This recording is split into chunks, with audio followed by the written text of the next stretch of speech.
So Keith, a lot's happened since the last time that we talked. We've had Eddie in and out of the team. We've had injuries, we've had suspensions, we've had a trip to Wembley, a little tour on a bus. I don't think that many people turned up to it, but we had that, and then obviously now we're in the run for the Champions League. So what I'm going to do, I'm going to start at the Arsenal game. Everyone was there. The atmosphere, probably for me, was up there with the PSG one. How did you feel like when you're there seeing it, and what did it feel different? Did you think, was it something that you thought Arsenal had already been beaten before the game had kicked off?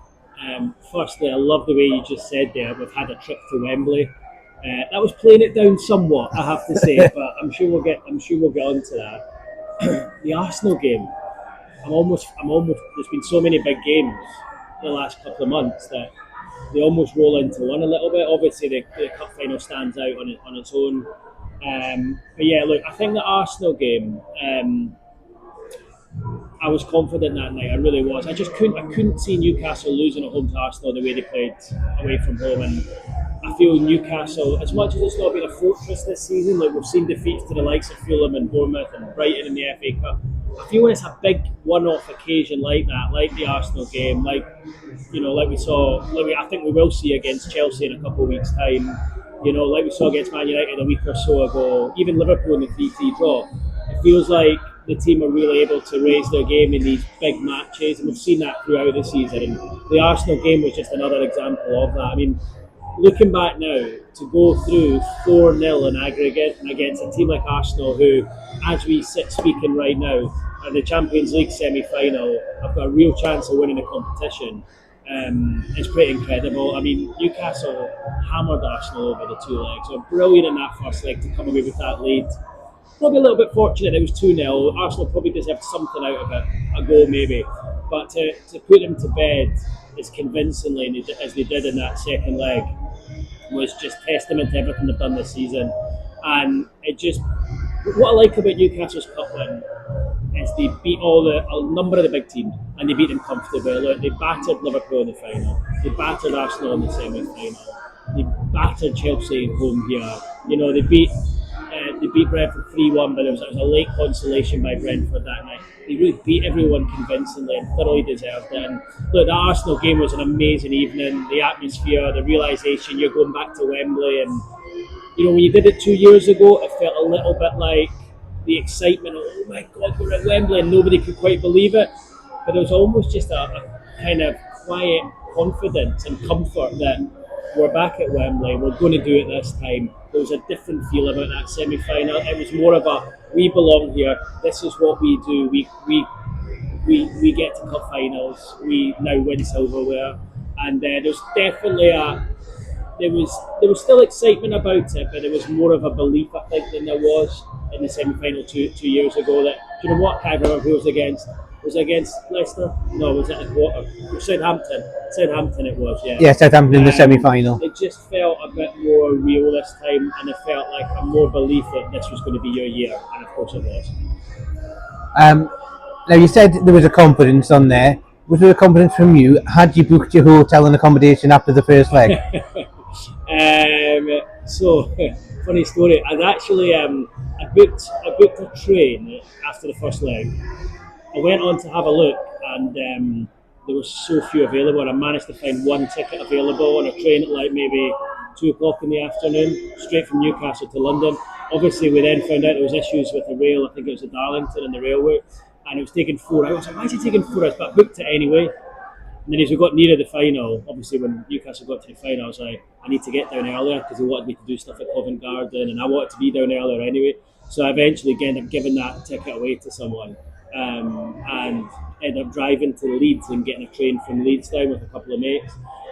So yes, before the second leg, I had organised my travel, which I then later didn't use, but I hadn't organised the hotel because I allowed my work to sort that out afterwards. So let's just say I had one foot in the final, but not both. Well, I booked both the train and the hotel, but I went down on the Friday because I knew the works on the Saturday, and I'm like, and it actually was cheaper to actually stay that extra night in the hotel than it was to get the training that, which was, you do that. I did do them with the flexi one, so I could cancel them. So I was like, I'll put that little buffer in there just in case we'll mess up the home leg. I'm not sure my missus was allowing me to have 3 nights away for one match, so that's why I went down on the Saturday. Well, yeah, most fans did, to be fair. Now, so you mentioned Covent Garden. How was that? Like, what was that? Were you at Trafalgar Square the last time? Yeah, I mean, I spent a couple hours in Covent Garden. We did a little bit of filming with some fans first, and then I went in and, savoured a bit of the atmosphere, met up with some mates, and it was okay. I didn't think it was as good as Trafalgar 2 years ago, just the way it was set up. But I just felt as well there was a lot more people kind of savouring the moment and not wanting to spoil the next day. I felt a little bit like 2 years ago. Everyone got absolutely hammered the night before and turned up to the game hungover. And I felt like there was this, like, I want to be fresh for the game, and they'd learned their lesson. I said to myself I was going to do that. I had a couple of drinks. My problem was I woke up at 4 a.m. Just bang. I woke up. I'd only been able to sleep for about 3 hours. And my mind was very active about the game. I was live from 9 a.m. in the morning. I couldn't get back to sleep. So I had to get through the full next day on 3 hours sleep. I was absolutely shattered. But once I kind of got in mid-afternoon, build up to kick-off, the adrenaline kicked in and it kind of got me through the day. But to answer your question, I thought Covent Garden was okay. I think Trafalgar Square is a much better venue if and when you get back to Wembley again. So do you think it was more, and I'd say the mindset of the fans had changed? So obviously the second time down there, it was less of an experience and more of a, look, we'll meet up, we'll have a drink, as a fan base, but we know that we need to be ready for the next day. Because I think, in my view, I do think, obviously from what we're seeing on the Sunday, the mindset was different, and it was as if everyone was like, right, we need to all be together in this. We need to do, It was a different mindset. I felt. It felt more business-like. Yeah, it felt more business-like. I felt the one 2 years ago. There was a lot of emotion attached, which Eddie Howe's mentioned. The players have mentioned a number of times, and they said they wanted to take the emotion out of it. Look, they absolutely did that. The team did that. They had all their media they had all their TV interviews for the rights holders the week before. Whereas 2 years ago they had it on the Tuesday, 3 days before, and they had an open session with loads of players put up.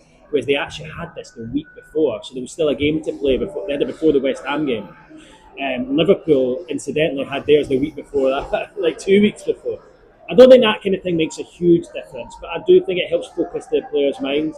And then, of course, on the Friday morning, the club put up Isak and Bruno for all the rest of the media, not just the rights holders, but all the papers and websites and stuff as well. And it was almost like on the Friday morning, like less than 2 days before the game, and the game was upon us by that stage, and everyone was talking about it. So what didn't happen is there weren't newspaper stories drip-fed throughout the week, building up to. They all just came out on the Friday, and then we did a couple of TV pieces, but we didn't really start them until the Thursday, Friday. So there wasn't a huge amount of media interest, nationally until really probably the Thursday.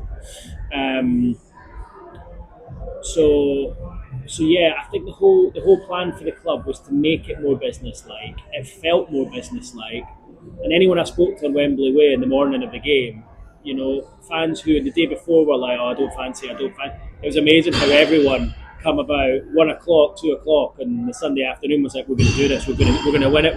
And everyone just started changing their mind. If I'm honest, I wasn't truly believing it myself on the day, and it's weird because I've done a number of YouTube videos on my own channel. I need to find out. I need to go back and listen to them and find the clip. But I said on multiple occasions earlier on in the tournament, I'm talking pre-Christmas, like I think even before the Brentford game, this is your year. This is your year, Newcastle doing it. And I said that a number of times. I've called it. And I've had a couple of comments from people saying, "Oh, you called it earlier." It's the feeling about this year. But then weirdly, once the final came around, due to what had happened with Anthony Gordon, Lewis Hall and Sven Botman, I changed my mind. I should have stuck with my guns, but I changed my mind. So on the day of the game, I didn't have this weird nervous energy about the game because I just felt Liverpool were too big a task. I felt the fact that exited the Champions League during the week, they would have come out, they would have been angry. but they weren't. It looked like it just sapped all the energy from them. And look, Liverpool didn't play well on the day, but Newcastle still played really well, and a combination of the two allowed Newcastle to lift the trophy at the end. Yeah, well, I'm going to say I was probably the opposite to you. I started being very, very negative when we realised it was Liverpool, but for some reason from the Saturday onwards, my mindset was I'm confident that we're going to do it, and I'm like, and I've said to everyone, I don't know where this confidence has come from. Don't ask us how, but I just felt confident. But the amount of people, and I don't know whether or not they've said it to you, but the amount of people that came up to me and went, "Damn burn header." Really? Yeah. Wow. I've seen a couple of videos. Honestly, the amount of people who went, "Damn burn header," and like when he did that, I'm like, the Wheelstone Raiders. Yeah. It's incredible that people were getting that right. I never thought that for a second. I did look at the odds before the game, and I noticed it was 66-1 the first goal, and I was like, wow, that's good odds. Then he's not scored a goal all season, has he? I don't think he'd scored until that point. I don't think so. Yeah, in my mindset, I can't think so. I think it's been close a couple of times, but he hasn't done that. So obviously the game kicks off. Yeah, Newcastle probably start the better. Yeah, you've got Tino who's dropped in at left back, who I'll still say was told by Eddie Howe not to use his left foot in the West Ham game because he didn't use his foot once. He didn't. Yeah, he was always coming inside. That changed in the Liverpool game, and I don't know whether or not he's done that much work. Yeah, look, I know you're jesting there. There's no way that would happen, but I think what's happened with Tino is his confidence has just grown since then. And I think maybe in those opening couple of games at left back, he was scared to use it because he knew it. But then he's tried it a couple of times and it's worked, and he's obviously been practicing with it in training, and he's grown in confidence. And I think it's as simple as that. Well, he did have a wry smile when I did mention it to him at the JD event. Well, yeah, it might be a mindset. I know obviously Eddie had changed a lot of things in terms of like the set pieces for the Liverpool game. He said that after the game in the press conference. But for you, because I'm going to say, I thought we dominated the first half, but I was worried that if we didn't score, things might change in the second half with Liverpool. Do you think that the Dan Burn goal probably tipped that game over the edge and probably gave Newcastle that confidence to go out in the second half and finish? I just remember turning around to a couple of colleagues either side of me after about half an hour, 25 minutes, half an hour, and I was like, Newcastle playing well here, actually doing really well. And it wasn't just like, quite often in these games, like you have a good first 10 minutes and then it just turns. Like, it was doing well. And I thought, and if it had gone in 0-0 at half time, I don't think that would have been fair on Newcastle. I think that would have flattered Liverpool. So I think Newcastle's goal through Dan Burn and stroke at half time was just reward for their efforts in the first half. What a goal it was, by the way.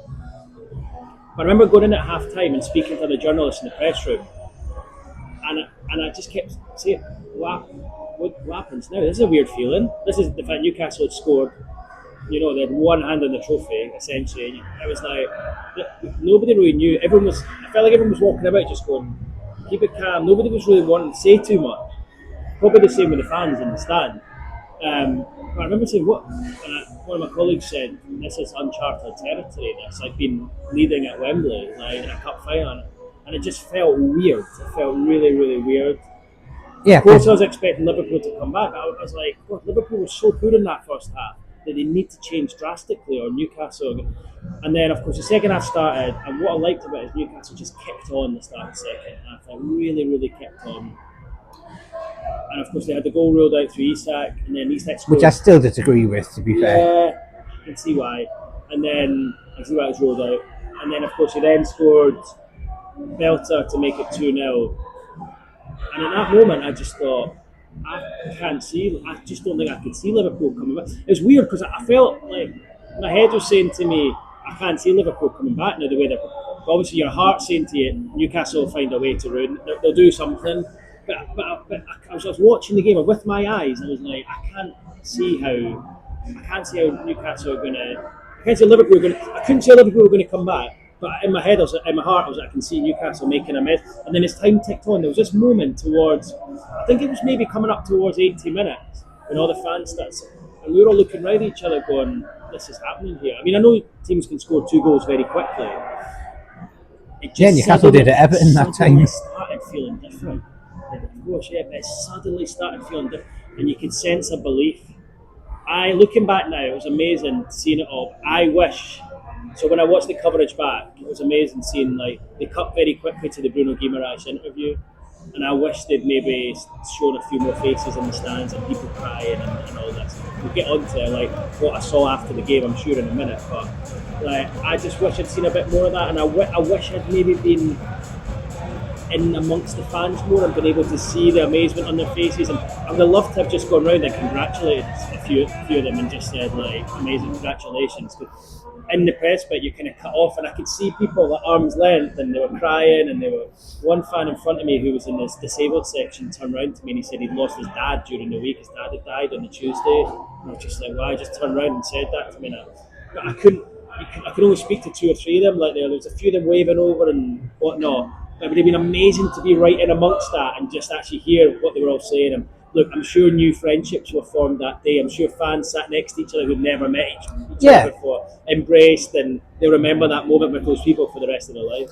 It was that. I was sat actually in the what I call the level 1 section, but right sort of in front of the press box. So obviously you've got the press box where I think I saw Isaac Hayden was working, I think, for BBC 5. Obviously Andy Musgrove from the Chronicle, he was there, so I've seen like all those people on there. Again, like, it was just like you could see how much it meant to the players. Like I think Dan Burn rushed to Fabian Shaw when the final whistle went. I think there was a few players with injuries that were hobbling onto the pitch and stuff like that. Newcastle did try and make it hard, with the goal and stoppage time. So Newcastle think they do, but I think the difference with that is they actually saw it out. I also say probably one of the best moments for me was seeing 33,000 Newcastle fans singing Sam Fender.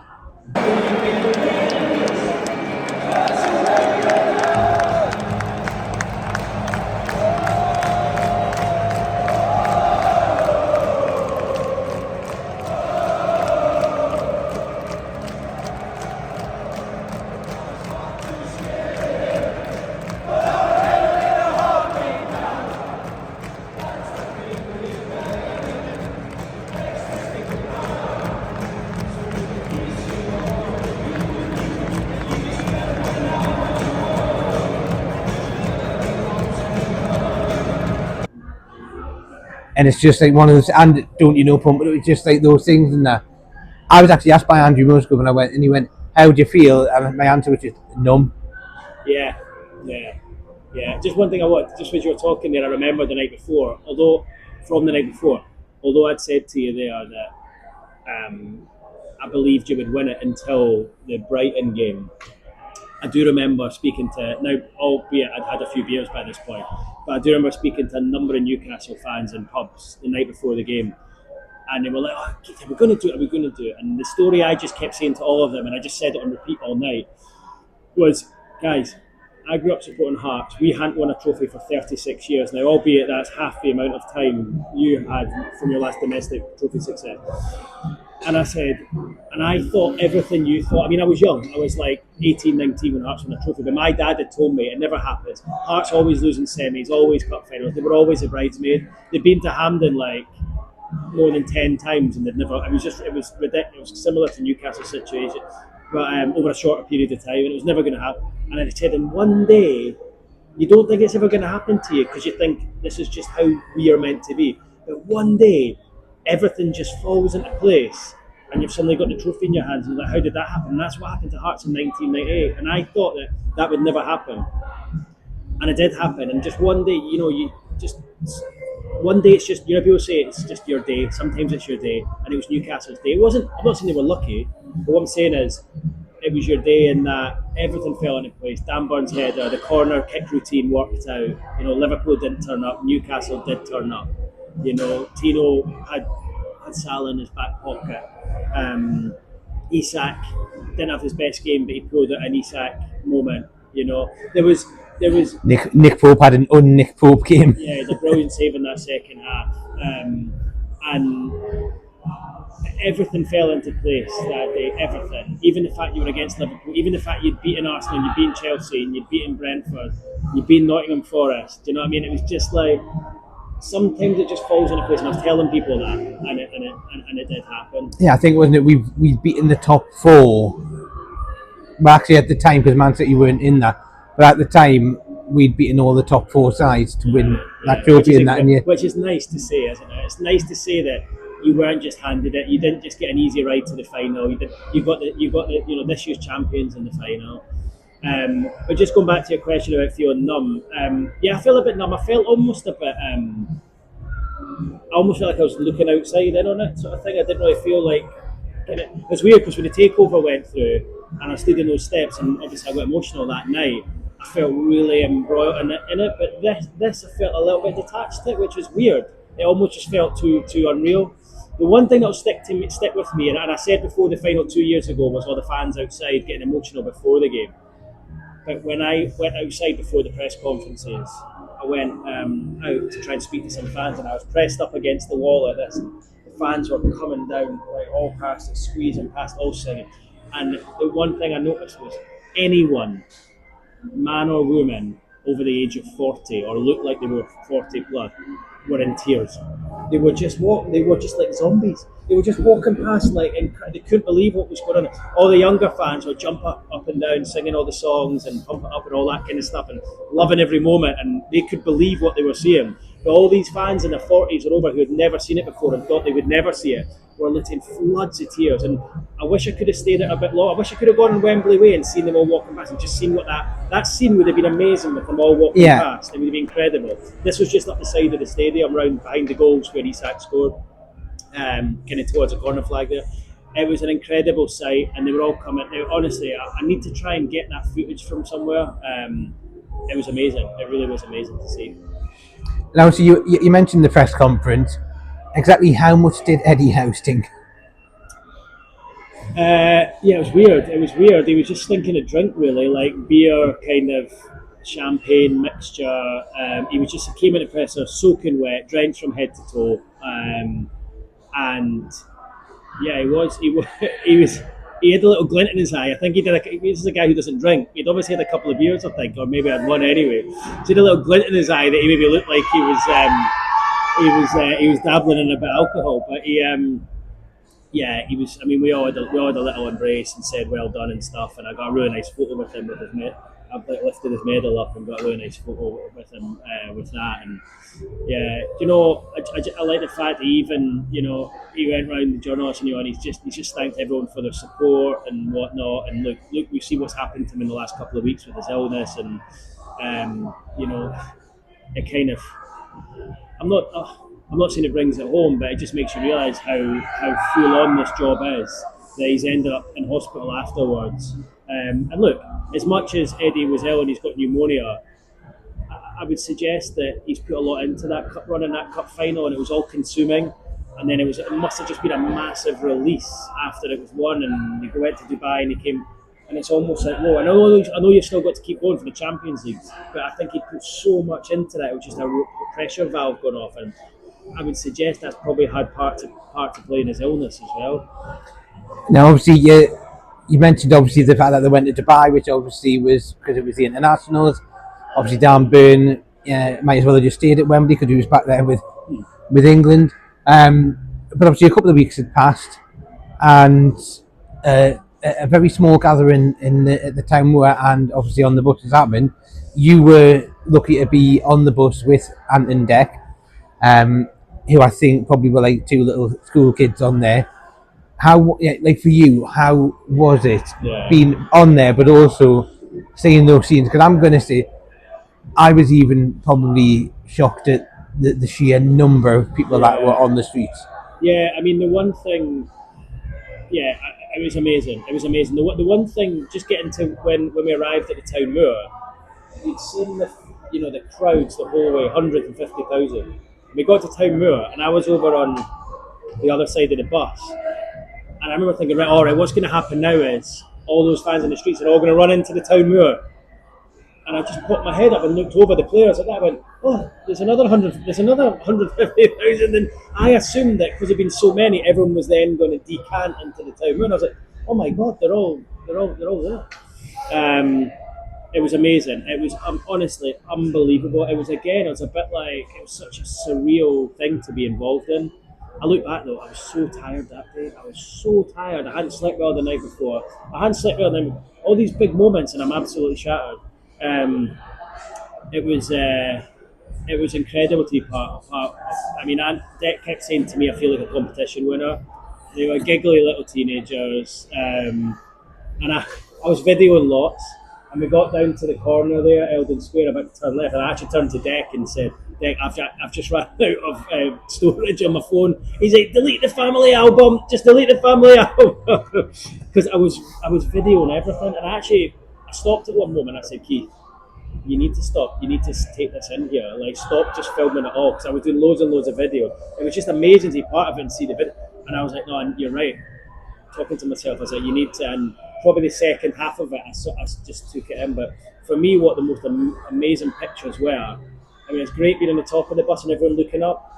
But see, being down on the ground floor, I went and stood right next to the driver for a bit as we're going through the throng. I've got some amazing footage that I put on my YouTube channel.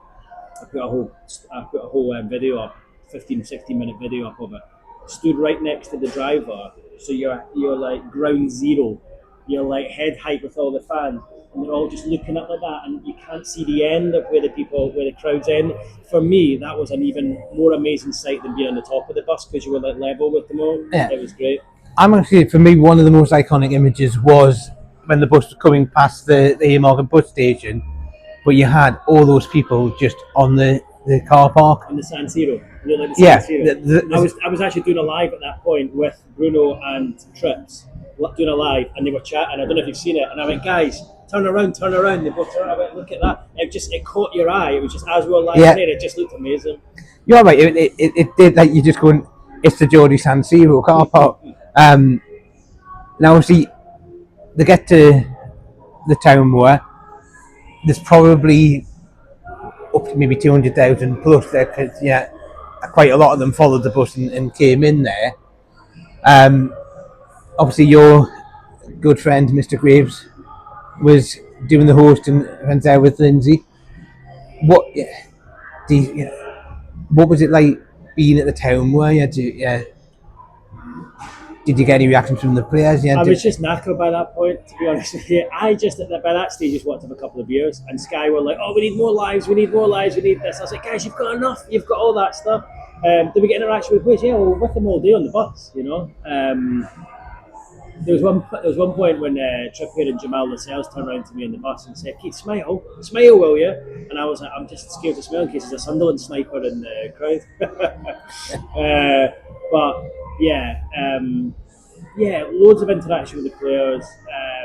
They were just very relaxed as well. And look, Eddie had said to them, no alcohol, no drink. We've got a game in 3 days' time. And I think that actually made them just savour it and enjoy it even more, rather than like getting drunk and forgetting about what's going on. I mean, the Town Moor event was amazing, seeing all that. It was incredible, and seeing them on stage. I don't know which part was better. Probably the bus, because I was on the bus, and it was daylight, and I thought it was great. But it was incredible getting to the Town Moor and seeing that volume of people again after the bus parade. It was a sight to behold, and you take yourself back, and you would love to play out either of those 2 days again. Like, you would love to live those two, particularly the cup final. I'd love to live it through again, knowing what was going to happen, and just kind of enjoy it a bit more rather than worrying so much. And obviously, you had Bruno, who, despite warnings, couldn't control his language. But it's what the fans love. Yeah, it's what you want. The one that I would say which actually stood out for me was Eddie Howe made a point of calling every one of the backroom staff out to give them their moment. Amazing, yeah. And I think that and the ground staff. Yeah. And everyone associated, guys who'd worked there for 30, 40 years. It was amazing, and it just showed everything about Eddie Howe as a man, really, that he's thinking about them and that. And he knows how important these people are to his job. and to the club for the last 3, 4, 5 decades. He knows that. I thought it was a really, really, really classy touch for him. And look, I know a lot of people have come out from fans of other clubs, people who don't understand the emotion involved in Newcastle, and said, "Why are you having a bus tour? What are you doing that for?" It's a Mickey Mouse Cup. Well, it's not, because there's only 3 cups you can win domestically. And is it a Mickey Mouse Cup compared to the FA Cup? The FA Cup's got more heritage, absolutely. But for us at Sky, this is our one live cup final we get every year. We don't have the Champions League, we don't have the FA. So this is the one that we and look at the clubs who've won it in recent years. Man City, Man United, Liverpool, huge clubs have won this. They all want to win that trophy. Arne Slot put a team out that he wanted to win that trophy. Yeah. He was desperate to win that game. Mikel Arteta put out his strongest 11 in both games. I think, most teams put out their strongest 11, That's people who don't understand. And for people to criticise the open top bus bid, that to me shows that there is still a real connection between football and the fans. And with the money that's involved in the game these days, you sometimes question, is that emotional connection still there? That to me showed that exactly it is. And that wasn't just Newcastle as a club winning something.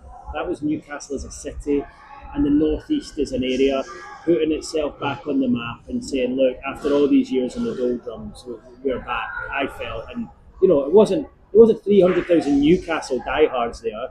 There was there were probably 100,000 Newcastle fans, but everyone brought a couple of members of their family or a couple of friends with them, and it was amazing, and it allowed the North East and Newcastle and Tyneside in particular just to show their love for the football club and what it means. And so even just a match day, and on the day of that, I came down here to the Stack in the morning and got coffee downstairs, and loads of families and young kids out in the street from 9, 10, 11 in the morning, kids in all their Newcastle shirts, and take yourself back 3, 4, 5, 6 years. That was never the case. Kids didn't want to come to the game. They didn't have any heroes or idols, and their dads and mums were telling them not to come, and now they're engaged and they're open-eyed. I was up at the training ground today, and there's dozens of Newcastle kids there, because it's the holiday, and they're waiting on the players coming out, and it's just as a feeling that Newcastle are becoming a really big club again in terms of how they're perceived. And when you're getting all these young fans, they're the fans of tomorrow. When you're getting them there, getting them at an early age, you can have a whole new wave of fans now. Young kids who perhaps might not have been interested 5 years ago are now wanting to be involved in it all. And I do think that's really lovely to see. Just obviously looking back, obviously you've covered Newcastle for a long, long time. The majority of those times were under the previous regime.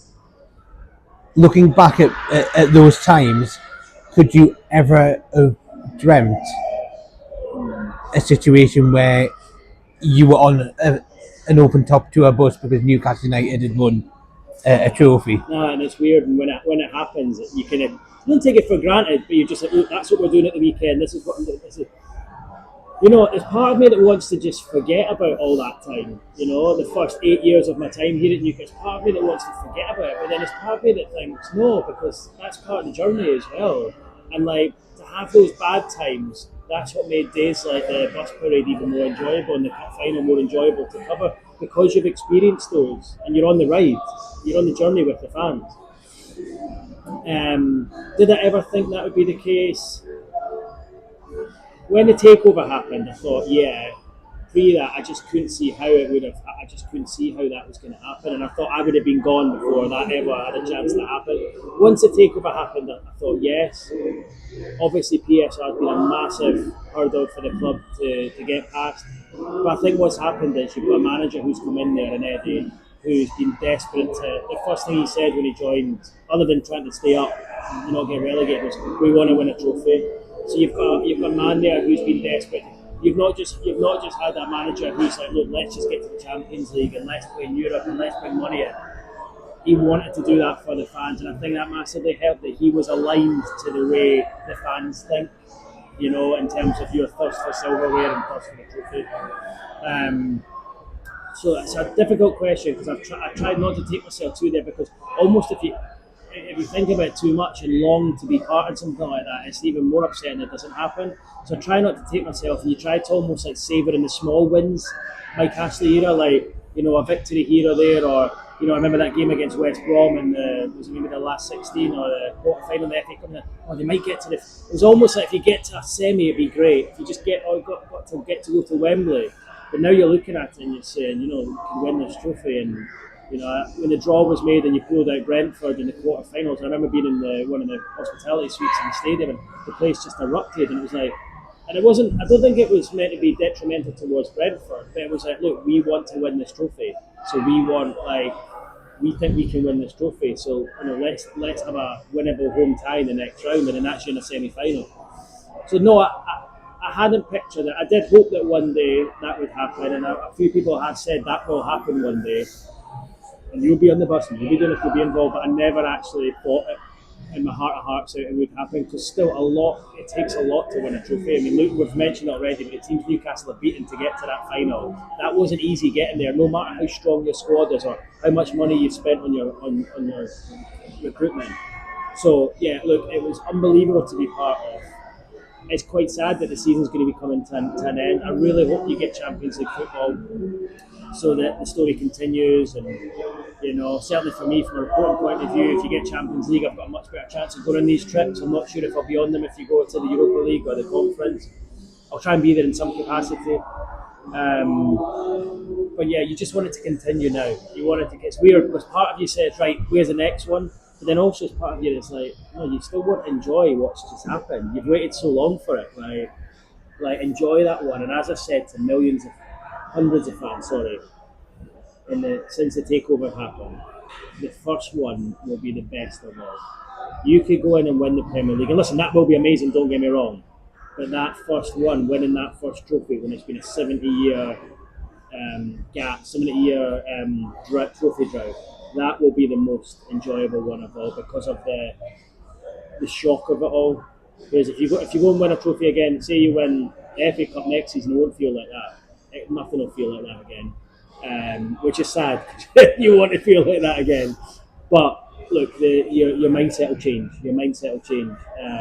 But yeah, just being part of it, and look, I've lived here for nearly 12 years, 12 years, and just to see the city like that day was amazing. It was awesome to see it like that, and it was memories that will live with me for a long time.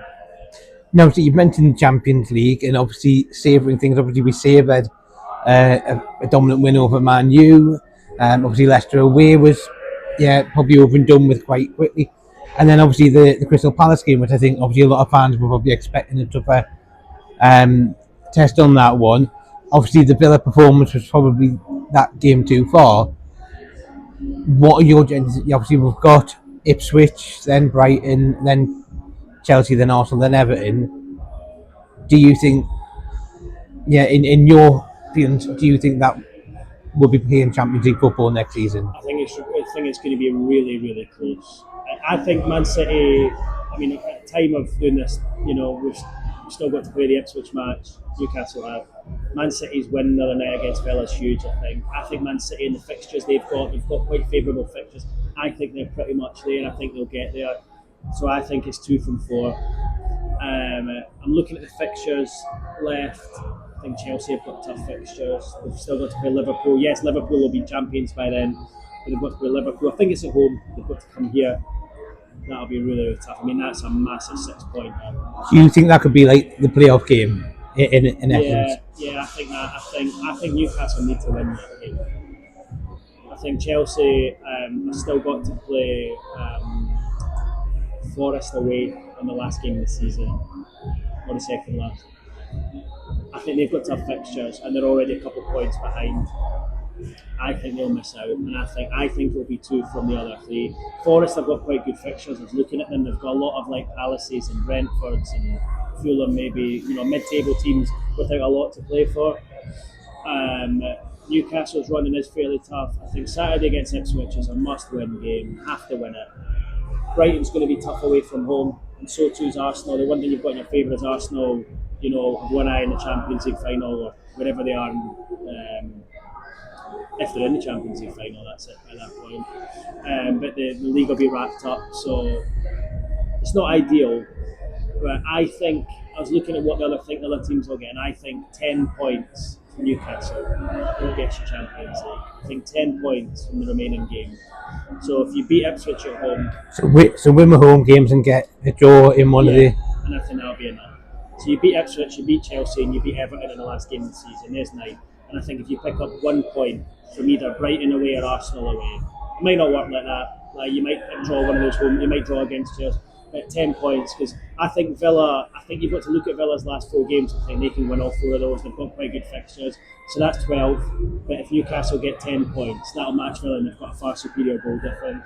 So I think 10 points you've got to be aiming at to get there. It's going to be tight. It's going to be tight, really tight. But how amazing it would be to end the season Champions League after winning a trophy. I mean, a few others have said it already, but it'll go down as one of Newcastle's greatest seasons of all time. And obviously on the back of not signing really a first team, signing in the last 3 windows. So it just goes to show the work that Eddie's done. Yeah, I mean, you know the weird thing is this season hasn't been, at times it's not been great. I mean, that Brighton game in the cup, I was thinking, oh my god, it's all going to pot again. You know, think back to some of the home defeats, that away defeat at Brentford. There's been a lot of bad performances in there. There has. It's not been a classic season, but you've had a couple of long streaks at really important parts of the season. You know, the 9-game winning run at Christmas, that winning run you were on just now until the defeat of Villa, and those are what I've seen you through. And the good thing is the cup final came, although it didn't feel like it kind of came at a much better time than 2 years ago because Liverpool had just been knocked out, and yes, you had the injuries, but it really felt like the team had learned and players had learned a lot from 2 years previously. It really did. So yeah, it'll go down as an amazing season, but at times it's not been that pleasing on the eye. But then you're not going to win every game, are you? It's just strange that the games you have lost are games like Brentford, Brighton, Fulham, West Ham. You know, that you would expect Bournemouth as well. Yeah. You would expect, and it's been strange.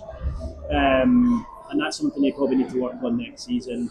With regards to the transfer window, look, without doubt there's been money to spend in the summer. You can't go another transfer window without spending. To what extent, we don't know. I would think it would be over 100 million anyway. I mean, that these days only probably gets you a couple of players. A lot depends on who stays and who goes. Obviously, there's going to be a couple of departures, players out of contract, the likes of Longstaff and Callum Wilson. If you manage to get Champions League football, I think your Isaks, your Brunos, Tonales all stay. If you don't, there has to be a little bit of a question mark over some of their heads as to, you know, Bruno's 27, nearly 28 now. You know, there has to be a couple of these guys. They've made it clear they want to play in the Europe's highest stage. I think getting Champions League football just keeps everyone calm and gives you another year. If you don't, it just puts a little seed of doubt there, I would think, in certain situations. So yeah, look, I do think you'll add. I think you'll bring in at least 3 players anyway, without losing any of the big names. But if any of the big names were to go, you then need to replace these guys. Hopefully, they don't, because it feels like the team got such a good togetherness at the moment. It'd be nice for them all to enjoy this ride a little bit longer. Well, thank you for your time, Keith, and hopefully the next time that we speak to you, you'll be booking your flights to Paris, Berlin, Milan. Yeah, let's go somewhere different. Madrid, yeah, we haven't been to Madrid, then we'll go there. So thank you, and